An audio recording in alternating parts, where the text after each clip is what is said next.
Good Wednesday to you, everybody in COM 813. Welcome to week boom 3. How is everybody doing? You all right? You hanging in there? Now you should be, within the rhythm of the semester. Okay. And speaking of which, much better. Okay. Now I'm ready. You're sufficiently caffeinated communication instructor. Let's take a look at what we're going to be doing this week, and then we'll very quickly take a look at the questions from last week. Okay. So if you look at the module for this week, week 3, we are going to wrap up our reading in Everything Connects. You're going to read from chapter 3 all the way to the epilogue. And then most importantly, posted back in week 2 is you getting out front of your paper, part 1. Now remember from the video back in week 2 that we're going to do one paper this semester, but we're going to do it in 2 parts. And the first part will contain 3 sections, okay? Your introduction, your annotated bibliography, which in part 2 you'll convert to a literature review. So keep that in mind. Okay, and then your methodology section. If you haven't already, please do and download the go to the module. It's both. The links are in week 3 and week 2. Download the instruction sheet and note that part 1 is due on September 29th, which is what's today, the 10th. So not that far from here. That's what, 2 weeks and change, something like that. Okay. So you need to get out front of this exercise. Now, sometimes people ask me, well, how long should it be, and how many pages, et cetera, et cetera. The answer to that, when you do a research paper, is it should be long enough until it's done. Okay. So you think, all right. So here's a gauge, right? So sort of a benchmark for a doctoral seminar paper, which is what this is. Okay. You should be thinking in the way of a minimum of 12 to up to, and there's not a cap. If you have more, that's fine. 15 sources. So read that section in the instruction sheet about constructing an annotated bibliography. And I go through, there are some 5 items in that, section in the instructions that at a minimum you want to have in an annotated bibliography. So you figure, all right, you sort through how many articles to select the 12 to 15 issue that you're going to use, and then you're writing up roughly a paragraph for each. And so 5 paragraphs, 4 or 5 paragraphs, because maybe you can combine a couple of the items into one. 3 paragraphs to a page, maybe 4. Okay. So each item, each source, all right, going to be about a page and change. So 12, that's 12 pages for your annotated bibliography section. Now for your introduction, okay, again, this too, how much time do you need to one, make the case that this is a thing and worth studying. 2, explain why, it's not been covered. It has been covered, but covered in the wrong way. It's been covered in such a way that things have been missed, et cetera, et cetera. All right. And then what are you going to do about it? If you can do that in 2 pages, my hat is off to you, which I'm not wearing anyway. So, I would say about 2 pages. Okay. Probably 3 or 4. All right. You don't have to put stuff in there that doesn't belong. Don't, as sometimes they say in academia, don't go gathering wool, just looking for little things to try to make a big fuzzball. You don't need to do that. Your methodology section is the shortest of the 3. Here you're going to explain what methodology you're using and why. So the important part of the methodology section is there has to be a match between this is what I'm trying to investigate, so I'll be using this data, And then this is the methodology by which I will investigate this data, because there's some methodologies that don't work, investigating certain things. I mean, you can taste the effectiveness of a chocolate cake. That would be one methodology, like, but I would not advise that you use the same approach to, say, determine the effectiveness of a pesticide. Yeah, it's like, well, how effective will this pesticide be? Well, let's see. So quite simply, there are different ways to test different kinds of data. Your job as a highly motivated and sharply focused developing communication professional is to be able to make a clear statement about which method is best suited for treating the material that you have. And it's due on the 29th of September. So you got to get on top of that. All right. So that is the focus in terms of the major stuff for this week. Wrap up, Hoke. Get on that paper. Okay. Let's take a look at the questions from last week. I'm hoping you're finding the book interesting. Yeah, when Hope produced this book, I mean, it's a little older. And by the way, I use texts that have been around for a while on purpose, and then I typically supplement material throughout the class. It's an economic issue. The textbook market is just a racket. I mean, they're just stupid expensive on the front end. There are some textbooks that I've kept, maybe, I don't know, 50% would be a high number. Okay, most of them are like, out, what do I need this for? So I love books. Okay. But why buy a book that I'm just going to get rid of? So I select books really on two criteria. Number one, do they address themes that are currently being addressed and center stage to the discussion of whatever the class focuses on? And then two, do they, can I find ones that address these themes that are not crazy expensive? Okay, so that's why we're using this. Because now, when Hope produced this book, he was out in the wilderness a bit. People were like, what? Everything connects, but now, with a lot of the research that's coming forward about neuroplasticity, brain science, even some genetic mutations as a result of neurological, input events like trauma or, non-trauma. Like, whoa, the investigatory community, both in terms of science, physical science, and social sciences are taking a much closer look at this. Okay. So I hope you enjoy the book. Question number one: provide a published illustration, print or online media, demonstrating structure of innovation, performing innovation, organizational growth according to the principles discussed in chapters 5 through 7. Okay. Now, I'm giving you stuff that's like this because you may find yourself, whether it's sort of first job or maybe job that you're in and you move to another one, you may find yourself, especially if you come out of a strategic communication program, in somewhere in sort of the HR neighborhood. All right. Artificial intelligence is a disruptive force in communication, and a lot of organizations, municipalities and things are shifting to using AI to write communication statements and reactions, and this is displacing people, and it's happening right now. All the trends are going up, and so automation in the communication field is presently taking your jobs. Where are there still jobs available in the communication field that AI is not getting into? Well, one of the areas industry-wide is jobs that require person-to-person contact. And this is, it goes by different names: human resources, employee management, company culture, but it typically is all under the umbrella of human resources within a structure. Okay.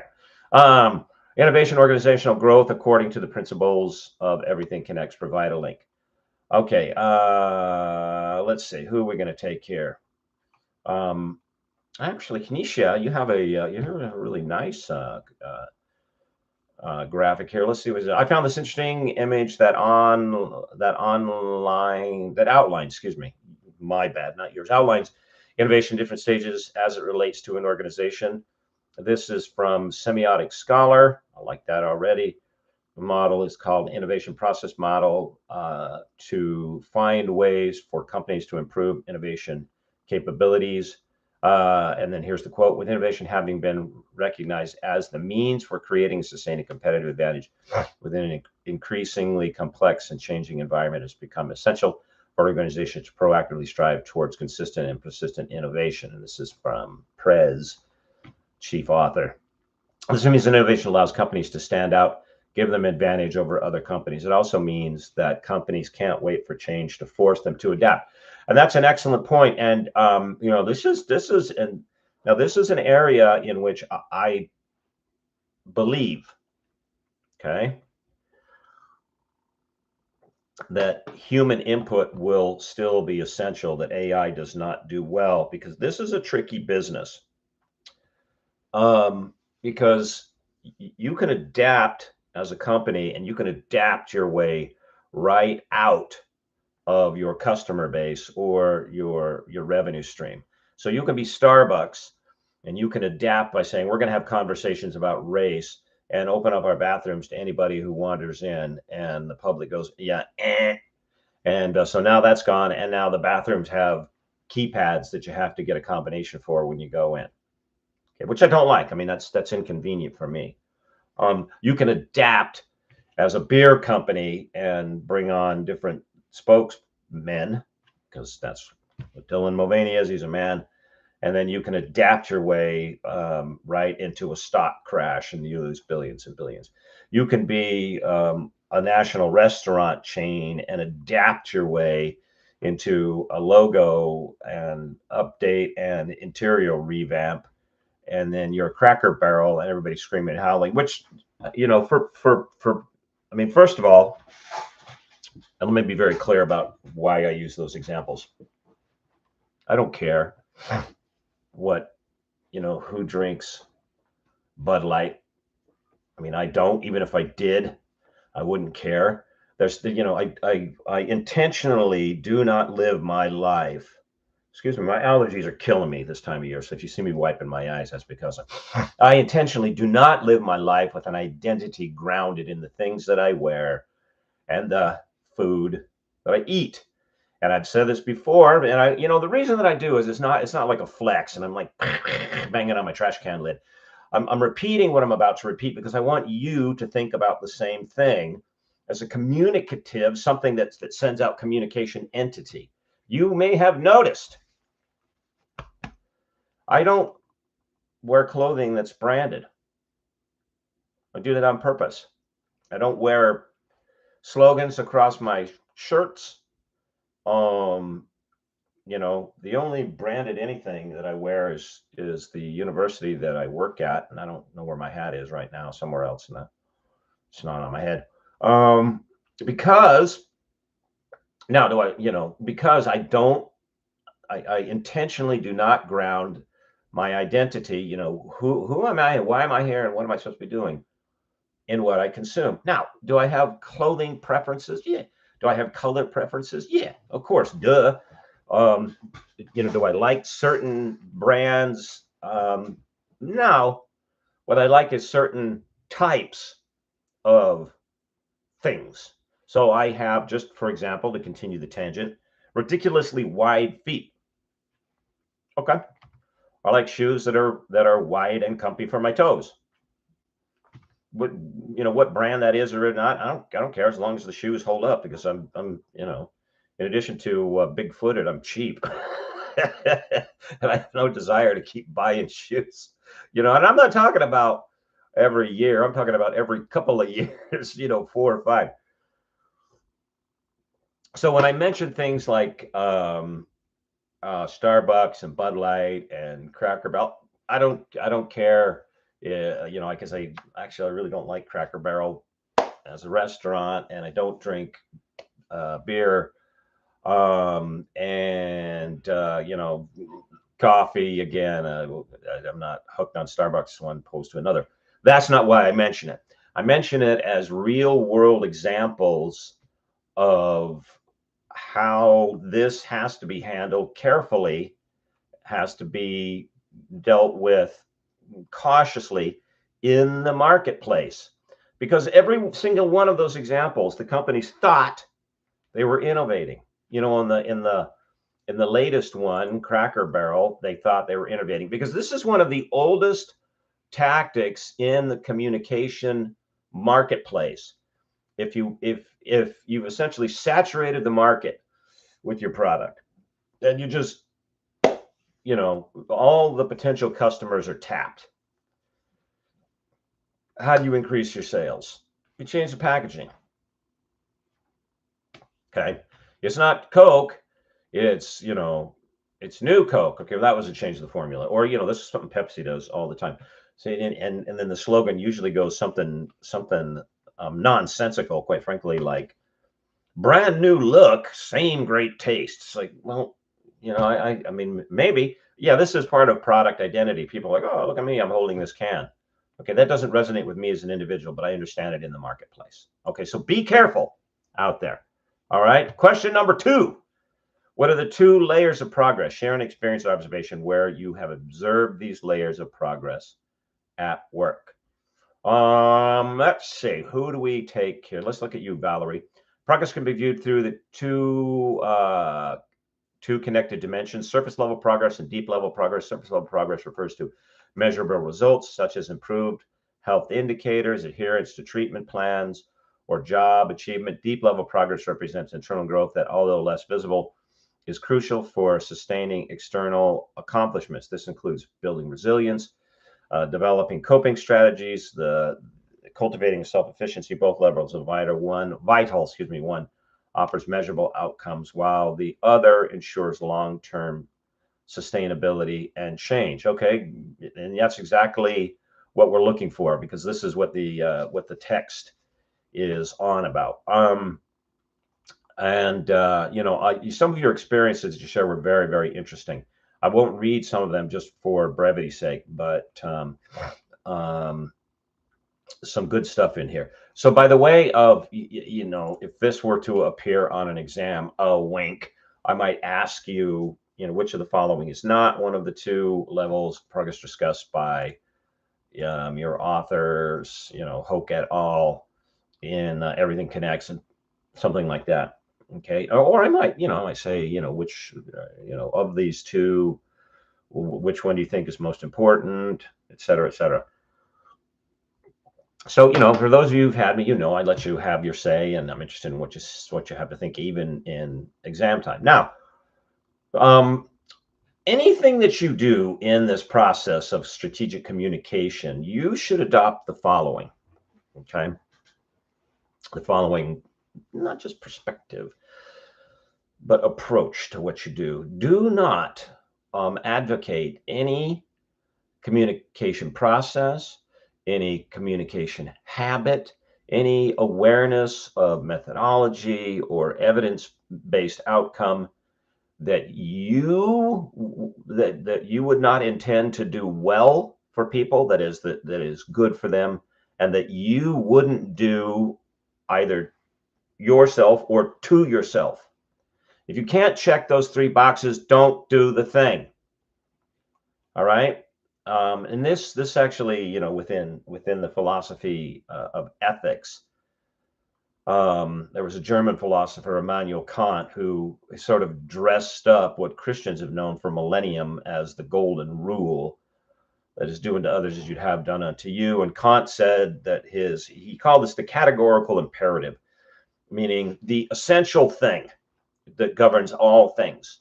And the categorical imperative, as explained by Immanuel Kant, is I will not will any action. It doesn't even matter if you do it. You wouldn't express a desire for it to be done.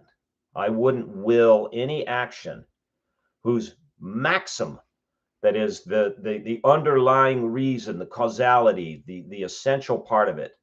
I could not will to be a universal. So in other words, I won't do or promote any communication process that I wouldn't be happy with everybody having done, or everybody doing or having done to them, which includes you. All right. So as you sort through these ideas, I mean, look, just because it's written down doesn't mean it's a good idea. You know, Mein Kampf. Take that as your starting point. Okay. Question number 3. Among the 4 caricature of roles discussed in Chapter 6, which role have you most recently performed in one of the organizations you're a part of? And this, this could be church, business, families, and organization. Now, again, by way of examination, what this question is telling you is that you need to know what the 4 caricatures are. Okay, Janae, you went last. Let's take you first. I most recently performed the builder role in my work. The authors state that the builders are those who implement, execute, and finish turning ideas into processes.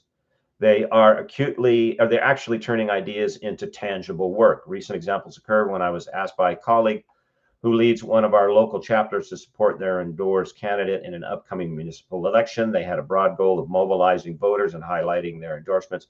I took on the responsibility of building and executing communication and digital plans to put this into action. Okay, great. Good answer. Good answer, Janae. Okay. So remember, by way of what you should take away from this question is you should be able to go, okay, these are the 4 caricatures. All right. Question number 4. What are some of the structures of innovation that Hoke and Baer discuss in Chapter 5? Again, the takeaway from this question is you would be able to say these are the structures of innovation. Okay. Cynthia, let's take you. You came about middle of the pack. Some of the structures of innovation that Hoke and Baer discuss in Chapter 5 are cognitive diversity, disruption, and clusters. The first is hiring for cognitive diversity so that the team will have different skill sets and perspectives. The author explained that some firms have developed a process of cultural matching, meaning companies replicate themselves because the people they hire have the same cultural characteristics regardless of demographics. The next structure of innovation discussed is when companies become outmoded and outperformed by younger companies. It's called disruptive. They explain when companies get left behind, it may be due to organizational structures that that organizational flexibility provides more stable source of value. The last structure of innovation highlighted is cluster, where mixing diverse thinking, products, talents can meet market needs in a new way. Okay, good. And so again, the takeaway for this question is for you to be able to go, if I say, well, what are the structures of innovation? I ask you to write them down, which I might, or I ask you to be able to identify them, which I might. All right, you'll be able to go wham, bam, bam. All right. Now, especially in communication, the second one of these should be near and dear to your heart, because the disruptive structure, the disruptive process of innovation is it's the heart and soul. It's the bread and butter of what has emerged as a new communication landscape. I oversaw a dissertation a couple of years back. Now, was it 3? Gosh, the time's just like, all right, in which the person studied the rise of the non-expert expert. That is, he took a look at a number of YouTube personalities who were proffering advice in specific areas, their popularity, and using a survey method, a quantitative methodology, tested people's confidence in the advice that these non-expert experts, they hadn't been trained formally in a field of psychology or relations between men and women or finance, right? But they were passing out advice. These are all over on YouTube. Okay, anyway, he tested their the public's willingness to vest confidence in their opinions against one, and this was a really interesting part, their awareness of other sources of information about these topics, and then 2, their preference. Wasn't even close. The non-expert experts we're just way out front. This is a major disruption. This has been a disruption to major media.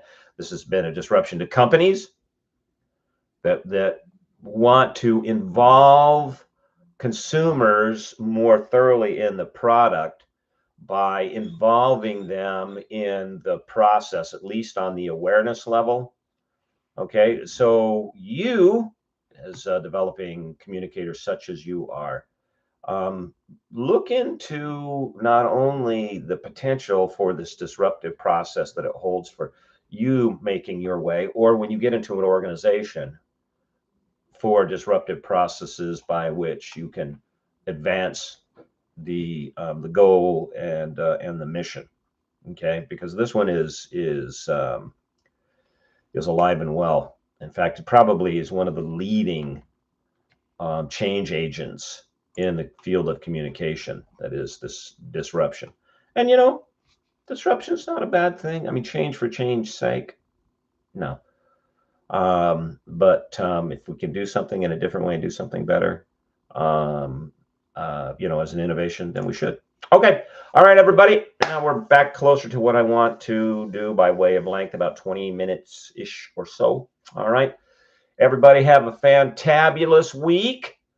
I will see you next week. Remember, get those semester paper topics nailed down and get started on part number 1. And if you have questions, send me an email or you can call me on Friday during my office hours. Okay, everybody, I think about you. I pray about you. Take care.